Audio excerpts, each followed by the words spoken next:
Halo, selamat sore, Bang Al-Hadi. Ya, selamat sore Bang. Selamat Sore sore. Bang Al-Hadi. Ya, Sore. Bang Al-Hadi, ini kita langsung ngobrol-ngobrol aja Bang Hadi ya.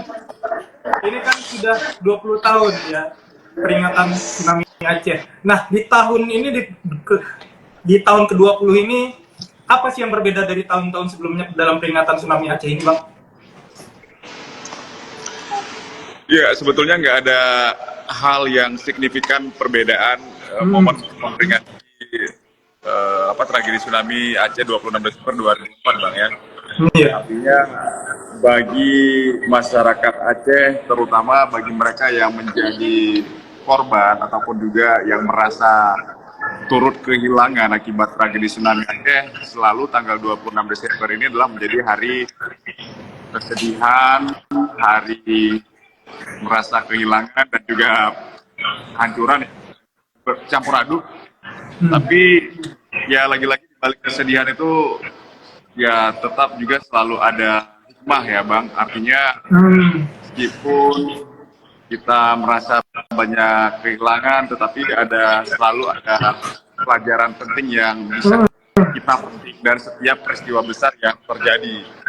Nah, salah satunya adalah hikmah bagi Aceh sendiri dengan adanya peristiwa tsunami itu kemudian menjadi jalan dalam meniti perdamaian antara pemerintah Republik Indonesia dengan gerakan Aceh Merdeka yang kita tahu bahwa konflik sudah terjadi sangat panjang begitu lebih dari hampir 30 tahun begitu sejak 79 begitu terjadi perang terus menerus di Aceh sehingga akibat dari situasi konflik yang berkepanjangan ini membuat Aceh akhirnya pembangunannya menjadi terhambat, terganggu begitu, dan kemudian daerah Aceh menjadi tertinggal dibandingkan dengan daerah-daerah lain. Tapi kemudian hikmahnya ketika tsunami terjadi, kemudian mungkin mengetuk pintu juga dari kedua pihak, baik itu dari pemerintah Indonesia maupun juga kemudian pemberontak Sudan kala itu untuk mau menurunkan ego mereka demi kemanusiaan agar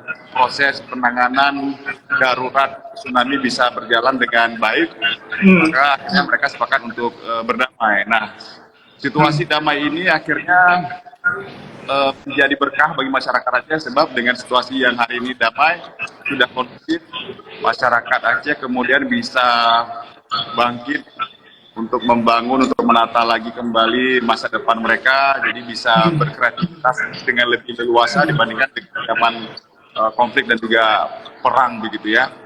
Terus kemudian juga dibandingkan dengan, maksud saya selain dari hikmah tsunami dari perdamaian ini juga memberikan pelajaran dan juga pesan penting bagi kita hari ini, bahwa ternyata di balik dari musibah tsunami Aceh itu ada pelajaran mitigasi bencana yang sangat penting bagi kita semua. Karena kita tahu bahwa yang namanya bencana itu kita nggak bisa tahu secara pasti kapan itu akan terjadi, tapi yang jelas apalagi kita Indonesia adalah negara kepulauan, negara ring of fire, negara yang rentan sekali terhadap terjadinya bencana begitu. Sehingga upaya-upaya mitigasi bencana, budaya sadar dan juga tanggap terhadap bencana jadi penting.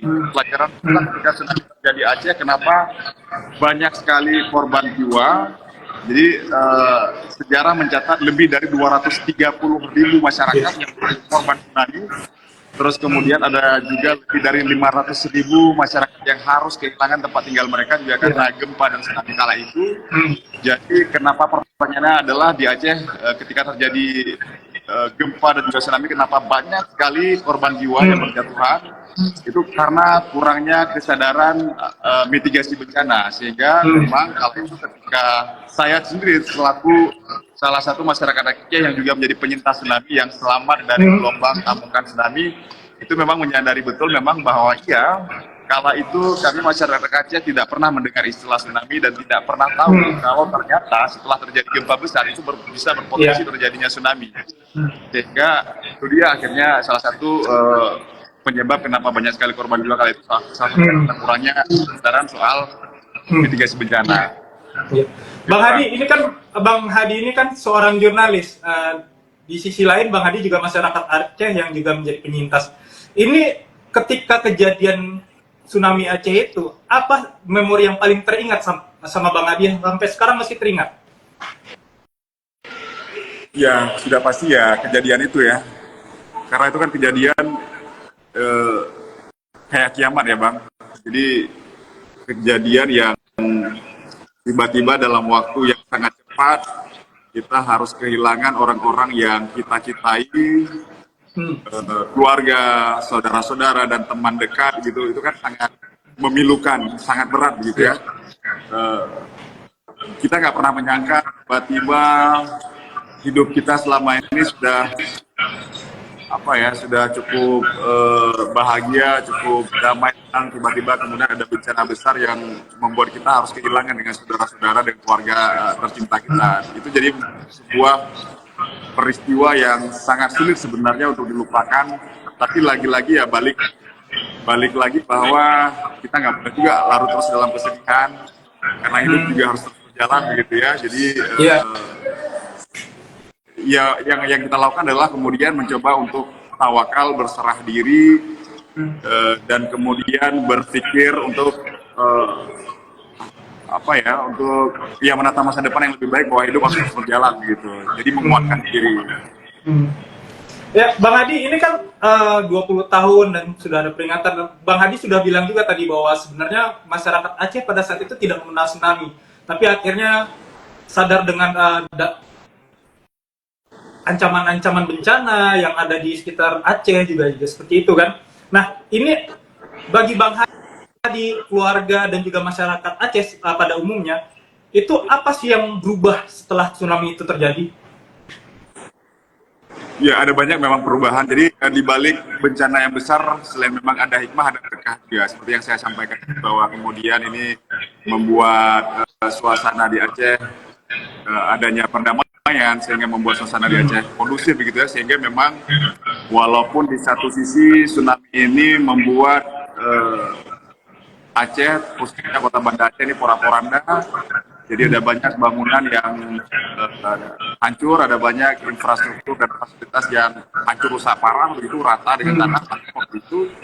Tapi kemudian di balik ini kan ada rasa solidaritas kemanusiaan yang ditunjukkan oleh masyarakat internasional, di mana masyarakat ternyata juga banyak yang peduli dengan apa yang dialami oleh masyarakat Aceh, sehingga ini juga berkat dari bantuan media juga sebetulnya, terutama memang Metro TV ya. Metro TV bisa dikatakan sebagai salah satu media yang mempelopori pemberitaan soal tsunami.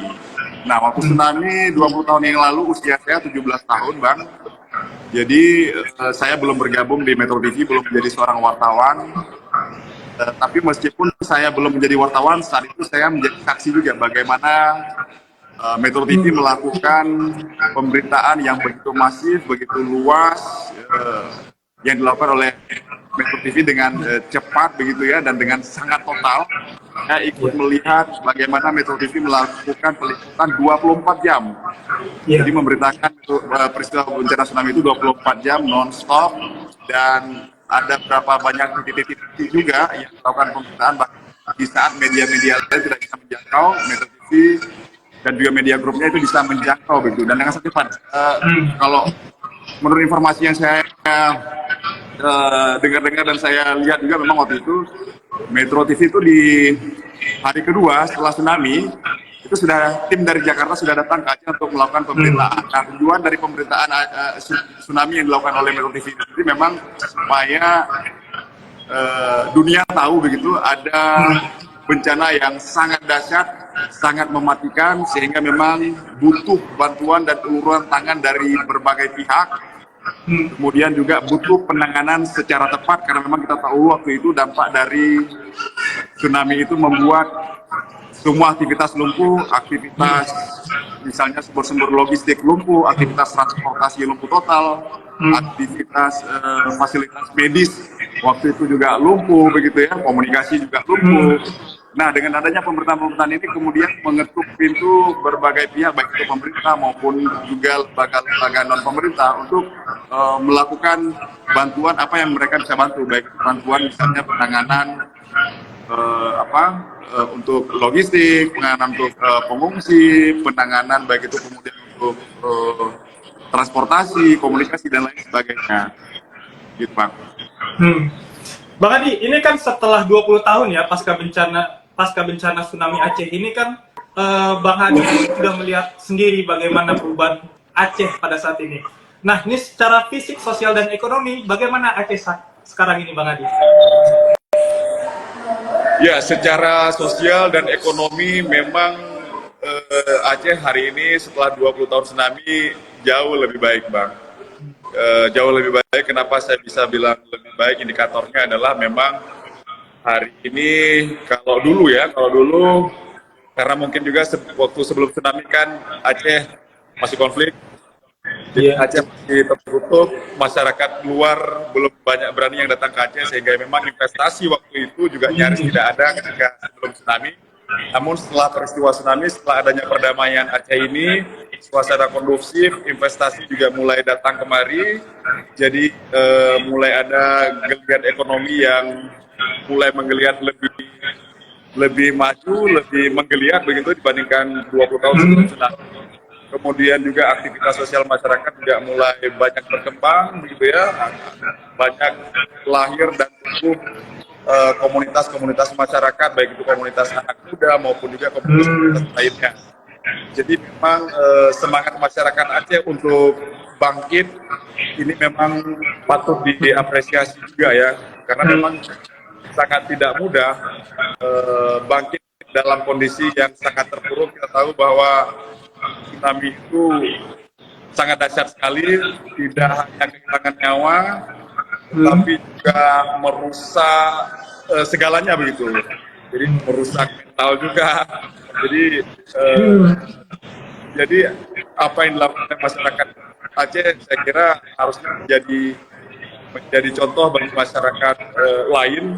Bagaimana dalam keadaan sulit kita pun juga tetap harus bisa semangat bangkit, karena memang lagi-lagi ya hidup ya harus tetap berjalan, dan dari segala peristiwa pasti selalu ada pelajaran dan hikmah yang bisa kita ambil. Gitu, Bang. Bang Adi, ini kan tadi Bang Adi bilang pada saat peristiwa tsunami Aceh itu Bang Adi waktu itu masih berumur 17 tahun dan kini sudah menjadi jurnalis Metro TV. Bang Adi, ini bisa diceritakan nggak? Mungkin di-spill dikit. Mungkin ada pengaruh dari pada saat itu Metro TV menjadi salah satu yang pertama pada saat itu Metro TV datang untuk meliput dan benar-benar full gitu memberitakan tsunami Aceh, menceritakan cerita kisah-kisah masyarakat Aceh yang pada saat itu sedang dilanda bencana, dan itu akhirnya memotivasi Bang Adi untuk menjadi seorang jurnalis. Iya, benar sekali Bang. Saya terus terang bangga sekali bisa bekerja di media group di Metro TV. Karena bagi saya ini sebetulnya adalah cita-cita yang menjadi kenyataan. Jadi sebelum saya bekerja di Metro TV, saya adalah penonton setia Metro TV. Kenapa saya suka dengan Metro TV? Karena Metro TV ini salah satu TV yang waktu itu menurut saya sangat memberikan perhatian terhadap Aceh. Jadi karena kedekatan itu mungkin ya, sering mengangkat Aceh, saya merasa punya semacam emosional dengan Metro, jadi sangat ngefans begitu sama Metro waktu itu. Kita tahu Metro TV bagaimana waktu sebelum tsunami konflik di Aceh ini juga sangat membuat keadaan masyarakat juga sangat berat ya situasinya. Kita tahu masyarakat waktu itu juga serba salah. Di satu sisi mereka harus berhadapan dengan tentara aparat TNI begitu. Di lain sisi mereka juga harus berhadapan dengan gerakan Aceh Merdeka.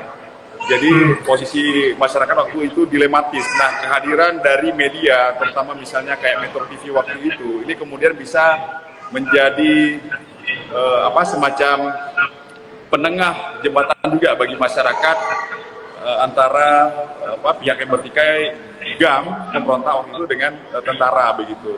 Dan tentu saja dengan adanya pengawasan dan peliputan-peliputan yang dilakukan oleh Metro TV ketika masa konflik itu membuat ya waktu itu tentara tidak berani semena-mena juga terhadap masyarakat, karena ada media yang akan mengawasi, akan memotret setiap gerak-gerik tentara. Begitu juga sebaliknya apa yang dilakukan oleh GAM, ada media dalam hal ini ya salah satunya adalah Metro TV yang waktu itu yang sangat intens memberikan porsi pemberitaan terhadap konflik Aceh. Nah, sejak saat itu saya kemudian kagum sangat dengan Metro dan mempunyai pikiran begitu. Suatu hari saya tertarik ini bisa saya bisa jadi jurnalis seperti Metro TV, bisa melaporkan peristiwa-peristiwa penting bagi masyarakat begitu.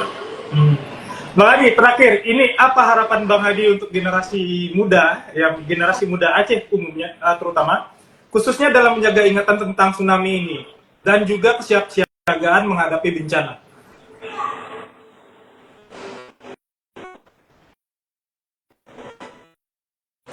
Halo? Halo, gimana Bang? Bang Hadi? Oke, diulang Bang ya.